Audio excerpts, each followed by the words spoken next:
Hi, I'm Brendan Eager. I work for the Analytics and Applications team for Partners in Health. Partners in Health is an international healthcare nonprofit. We work in 10 countries around the world.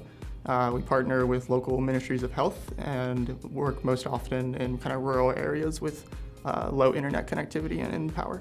Before Vena, we wanted to make things better, but we just didn't think we'd be able to have a good adoption with a new system.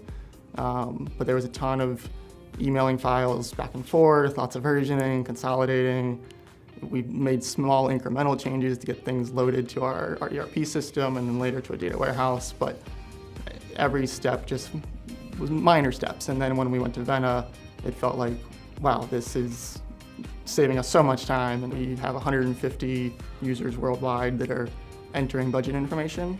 And so the ability to just instantly consolidate everything instead of having 150 files sent back to you and finding ways to merge them together, validating the data took so much time. We basically set up a schedule that we would only refresh our budgets once a month because it was just such a painful and tedious process, and there's other things people need to work on. So now that we've implemented Vena, we've taken a time period that was 30 days to get a nice refresh done, available for reporting, and now it's 1 to 2 days.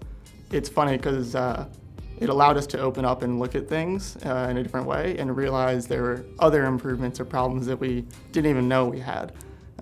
So the kind of efficiencies we've gained to be able to focus on more strategic and bigger issues that are more important just freed up everyone on the team to be able to tackle more important things.